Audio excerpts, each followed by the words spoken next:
Le maire de Troyes, François Baroin, est aujourd'hui à la foire de Châlons et il fait un détour par le stand de l'Union TV et de l'Est Éclair TV. Bonjour monsieur le maire. Bonjour. Merci de nous accorder un petit peu de temps. Vous êtes un grand habitué de la foire de Châlons. Pourquoi est-ce important pour vous de revenir chaque année ? D'abord, la foire de Châlons, c'est une institution pas que régionale, elle est nationale. C'est très difficile pour un territoire d'inscrire dans la durée un événement de cette nature. C'est une valorisation d'un savoir-faire, c'est la mise en lumière également de notre puissance agricole notamment, mais pas uniquement. Il y a tous les métiers, il y a beaucoup de professionnels. Pour dire la vérité, le maire de Troyes que je suis aurait préféré que ça se passe à Troyes, puisque la ville de Troyes, qui est la capitale de la Champagne, était également la capitale historique des foires de Champagne. Mais Châlons a bien réussi à centraliser cela. On s'est interrogé à un moment pour savoir si on allait essayer de monter quelque chose de la même envergure. Et en fait, je pense que c'est mieux d'additionner nos forces et de construire l'histoire autour de Châlons et de faire des petits Châlons en quelque sorte autour notamment de l'agriculture française. Vous parliez justement de puissance agricole il y a quelques instants. Vous avez fait ce matin une petite déambulation dans les allées. Vous avez notamment fait étape sur certains stands agricoles. Qu'est-ce qu'il ressort de vos échanges ? Alors beaucoup d'interrogations, une grande difficulté. Alors une inégale récolte avec des bons résultats. Si on prend un département comme l'Aube, vous aurez des gens qui seront très très souriants et d'autres un peu moins.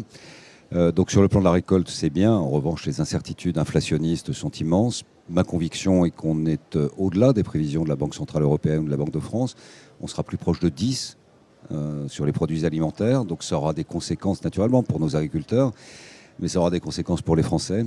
Et puis le deuxième enseignement que je tire, c'est l'extrême modernité et projection vers l'avenir de nos agriculteurs, de nos exploitants, des organismes stockeurs, des jeunes agriculteurs.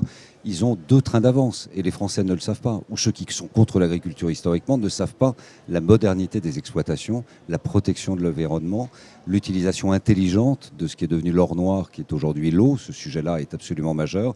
Il est majeur pour nous. Il est majeur pour les agriculteurs. Donc les défis sont importants, mais je les ai trouvés formidablement, non pas positifs ou optimistes, mais formidablement déterminés à s'approprier l'avenir. Vous étiez hier en compagnie du ministre de la Santé. On sait que l'Aube, sur certaines zones, est concernée par des déserts médicaux. Est-ce que vous avez eu des garanties ? Qu'est-ce que vous avez pu obtenir comme garantie de la part du ministre sur ce sujet-là ? Alors le ministre de la Santé est venu, je ne connaissais pas, j'avais vu son histoire, mais je ne connaissais pas en fait. Moi j'ai mené une bataille contre l'État au moment du Covid, j'étais extrêmement sévère sur la façon dont l'État a traité cela. J'ai dit au ministre de la Santé que son ministère devait être réformé. C'est un régulateur budgétaire, c'est un producteur de normes, il est hospitalo-centré, il ne s'occupe plus de la médecine de ville, 80% des actes de soins, qui s'est transféré à la CNAM. Je lui ai dit qu'il fallait donner une partie de la gestion des ARS aux régions. Je lui ai dit qu'il fallait transférer tout le médico-social au département et je lui ai dit qu'il fallait confier au maire la responsabilité des hôpitaux et en tout cas, à tout le moins, modifier la gouvernance. Pour répondre à votre question, un département comme l'Aube, on est à 77 généralistes. La moyenne nationale est un peu plus de, pas loin de 400. La moyenne régionale, elle est autour de 300.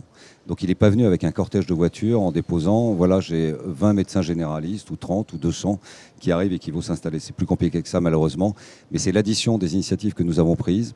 Exemple, nous avons financé la réhabilitation des locaux des internes. Exemple, nous avons inauguré avec lui une maison pluridisciplinaire universitaire avec des professeurs qui vont servir de maîtres de stage, qui attireront des internes.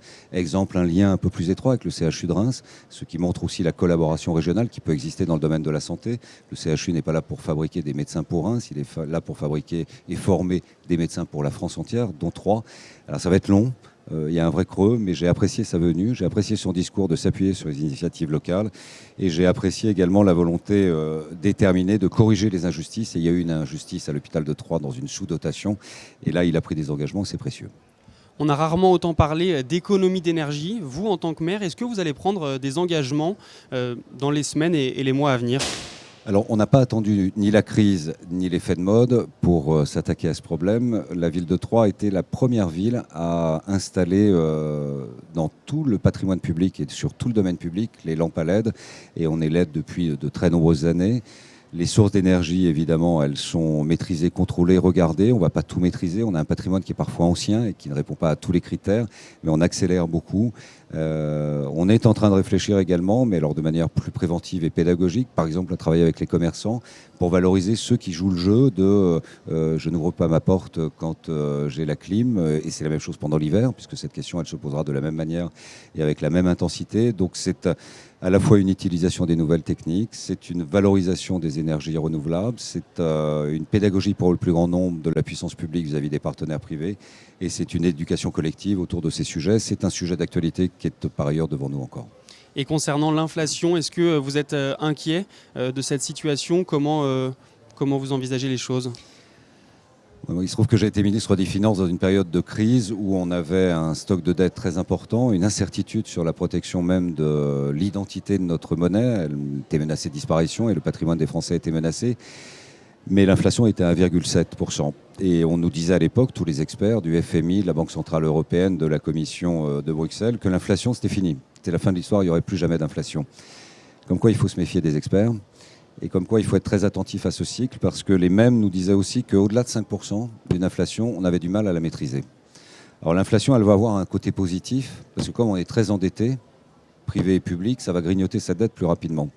Mais elle a un effet quotidien terrible, c'est que comme on a 10 millions de pauvres, les gens qui sont dans une grande précarité vont passer sous la ligne de flottaison à une vitesse phénoménale.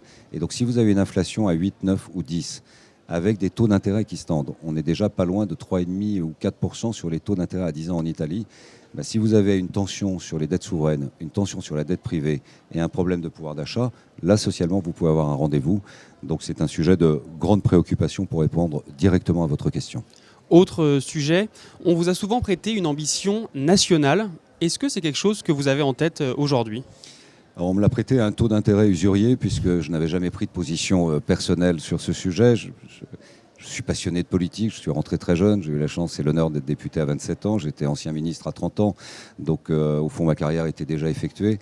Non, je plaisante et je fais de la malice là-dessus, j'adore ma ville, c'est 30 ans de parcours, mais on peut comprendre au bout de 30 ans qu'on ait besoin aussi de voir d'autres intelligences, de continuer à progresser, d'avoir une compréhension globale. Donc ma racine troyenne et auboise, elle est inaltérable et ça dépendra de la volonté des Troyens. Ma passion pour le pays et le regard sur le débat politique, il est également inaltérable, il n'est pas abîmé. J'ajoute que c'est une ligne régulière, ça vient tous les 5 ans. Donc voilà, je ne ferme aucune porte, mais pour l'instant, je suis heureux de consacrer mon action publique au développement de la ville de Troyes, de son agglomération et de notre département. Vous n'êtes plus à la tête de l'AMF, ça vous manque ou c'est derrière vous ? Tous les choix que vous évoquez sont des choix que j'ai effectués moi-même. Je n'en ai subi aucun, ni pour la présidentielle, ce qui était ma décision de ne pas être candidat, ni pour l'AMF, parce que j'ai considéré qu'au bout de 7 ans à la tête d'une institution républicaine aussi passionnante et pour laquelle je me suis beaucoup battu, et je suis assez fier de ce qu'on a pu faire, c'est-à-dire remettre les maires au cœur du débat politique et leur redonner de la confiance en eux-mêmes pour être des acteurs majeurs de ce qui est important dans le débat vis-à-vis de l'État et de faire avancer nos idées de décentralisation. J'ai considéré que c'était bien de passer la main. Je suis très heureux que le maire de Cannes, dont je sais la sincérité de l'engagement local et dont je sais la créativité sur les idées nouvelles, incarne cette institution et je suis un membre parmi d'autres. Et d'ailleurs, le président des maires n'était que le primus inter pares, il n'était que le premier parmi les siens et je ne suis maintenant qu'un parmi d'autres. Et je suis très heureux d'être fier d'être maire. Thème plus léger, que vous inspire le début de saison de l'Estac ? Il y a eu une belle victoire contre Monaco. Est-ce que vous continuez de suivre cette équipe au quotidien ? Alors moi, je suis un Troyen qui est grandi et j'accompagnais mon père au Stade de l'Aube dans les années 70. Et c'était vraiment l'alternative du diable, c'est-à-dire dîner à sa table ou mourir de faim, puisque j'étais passionné des Verts et de l'équipe de Larquet, Lopez, Janvion. Et j'étais passionné aussi du TAF à l'époque.